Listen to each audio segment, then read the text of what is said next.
Okay in the back? All right, questions for Kenny? First one will be Christine. We got the microphones that way, so. In-person press conferences, problems. Heard you had to wear pants today. I did. Can you just talk about the offense and how they developed throughout the preseason, the growth that you saw from throughout the quarterback room and the other positions coming together and them joining as a unit as one? Well, one of the first meeting we had was effort-based.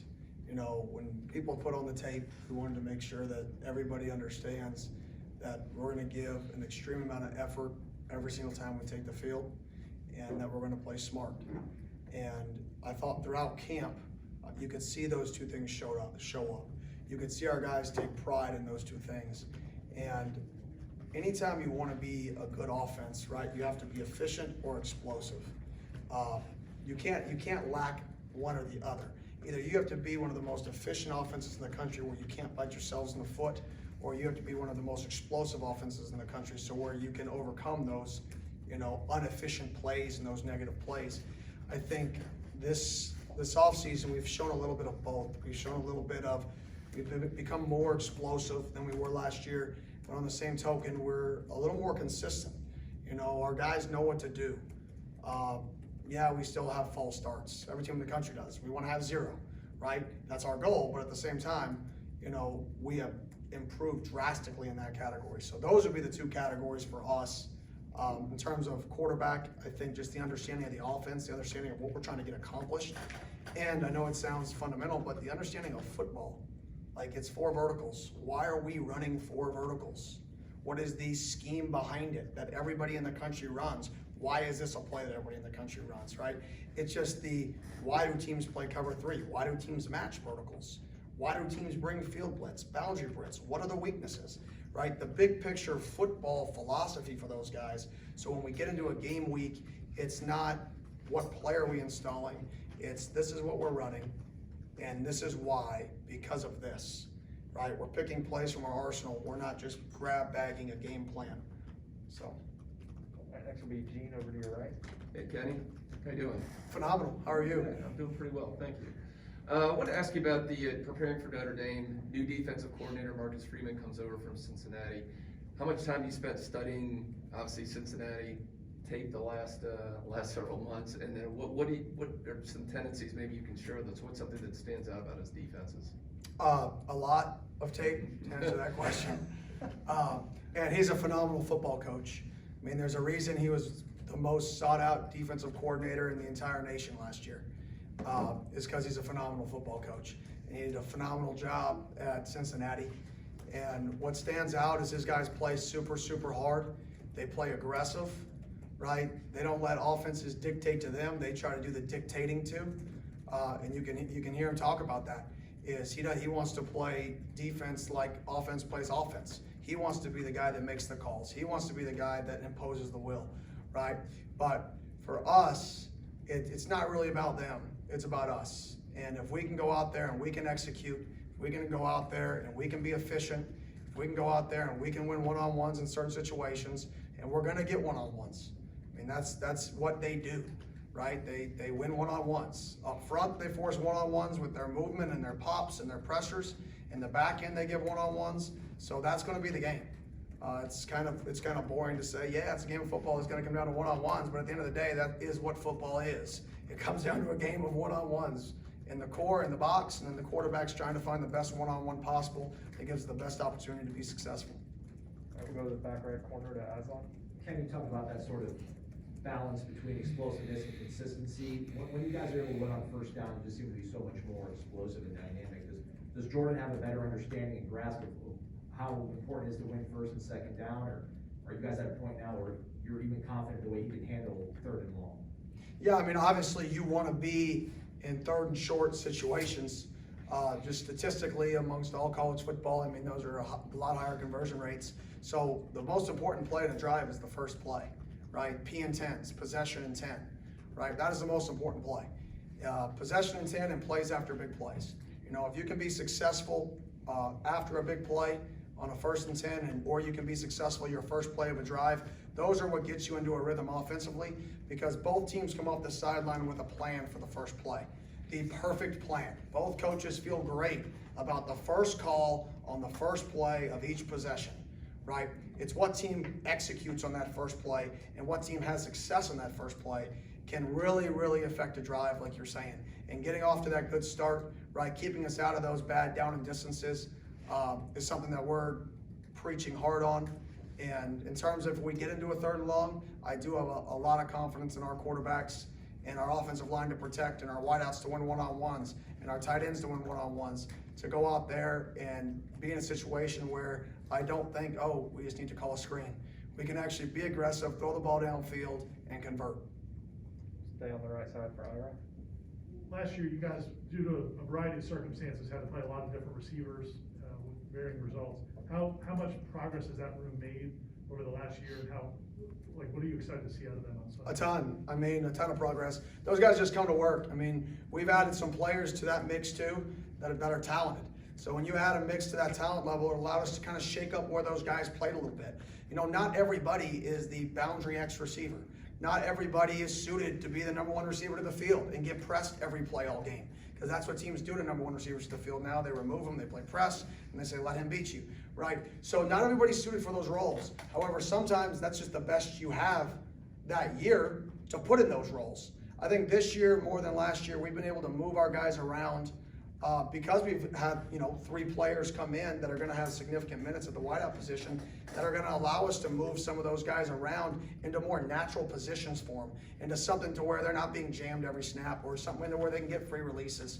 And I think that's something for us schematically that we're working on, and from the work in that room, they've brought it every day. I don't know if there's been, we've had a lot of groups that have been consistent, but there's been an extreme amount of consistency from that wideout group this spring and fall camp, specifically this fall camp, that really excites me. That front row for Kurt. Coach Norvell, I think last night on his TV show, talked about having, I think, 8 offensive linemen he thinks that can help the team win games. Could be those guys if need be. I guess, would you feel about your confidence in that group relative to a year ago? Yeah, a lot more confident. I do think we have 8 guys. I think having all those guys back is key. I think that position and that position group, it's about continuity, it's about teamwork, it's about communication. When you talk what makes offenses successful, I've said it before, and I don't want to repeat myself, but a big part of being consistent is the offensive line, right? Because those are where the negative plays happen, when guys are on the same plays. Wide receivers very rarely cause a negative play, right? It's up front which causes the negative plays, right? So when you have a group of people that it may not be the best call, it may not be the best look, but we can get the 5 guys to block the 5 guys, and instead of it being 2nd and 13, it is 2nd and 10 or 2nd and 9. Instead of it being 1st and 15 with a penalty, it is 1st and 10 still, right? Those are the situations that I think our offensive line is going to keep us out of, is those TFLs, those big negatives, because I think we're at a lot better understanding of what we're trying to get accomplished offensively. I think Coach Atkins has done a phenomenal job teaching those guys the why. Like I said, year 1 was about teaching verbiage. This year, I felt like we've been able to teach football and teach the why we do things, not just the verbiage we call inside zone. Everybody has a word they call inside zone, right? In year 1, that's what you're teaching.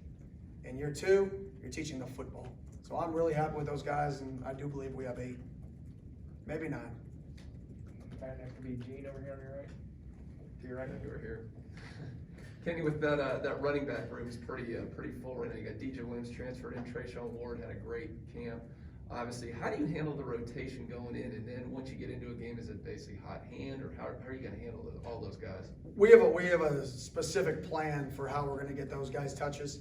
You always want to have a variety of running backs. You always want to have a bunch of running backs, because you don't want one guy to have to carry the ball 30 times, right? That's not good for him. That's not good for the football team, right? We want to be as fresh as possible going into the 4th quarter, and we want to be able to run the football in the 4th quarter. And by doing that, you've got to play a variety of backs early in the game, so you have guys that are fresh when that 4th quarter hits. So we have a specific plan to how we're going to use those guys.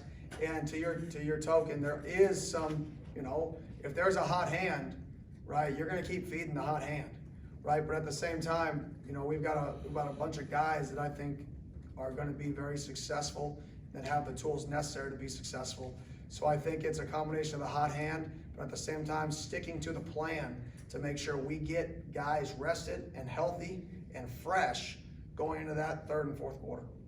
And we have time for a couple more. Next will be Andre, front row to your right. Hey, Coach, just if you could talk about just the tight end position and just that added depth with Jordan back and just how vital of a role you see that obviously playing in the offense this season. Yeah, I mean, that's big. I mean, anybody who watches us knows we get into 12 personnel, we get into 32 personnel, we get into 22 personnel.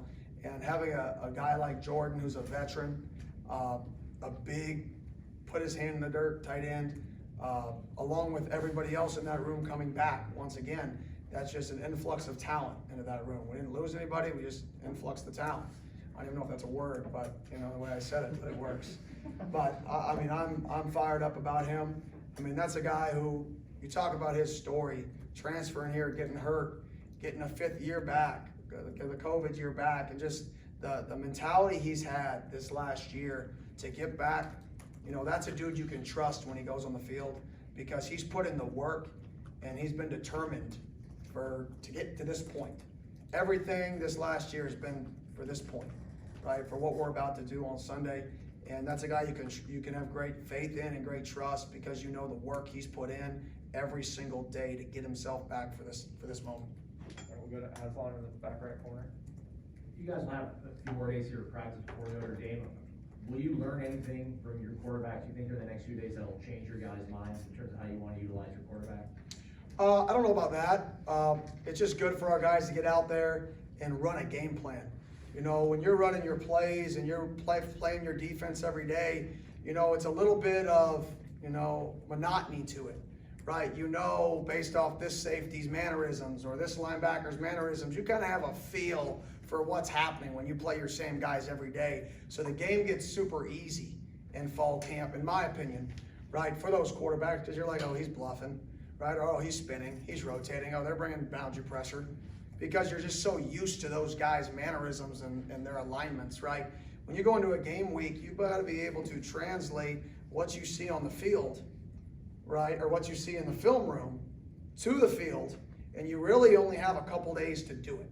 So you've got to be so dialed in to what you're looking at on the film that you can take it to the field and be able to apply it quickly. And that dynamic gets even harder when you're game planning for a team that the personnel is not what you're watching. That takes a whole new dynamic when you have a new defensive coordinator somewhere, because you have to then watch one tape for the scheme, another tape for the players, and you have to say, okay, what is this guy gonna do with these players around this scheme? Because nobody's just gonna carbon copy what they do. Every good coach, and he's a phenomenal defense coordinator, is gonna adapt to their talent. So the game within the game, week 1, is how is he gonna adapt to what he does and what he's done to the personnel that they have at Notre Dame. All right, last one will be Brendan, front row over here.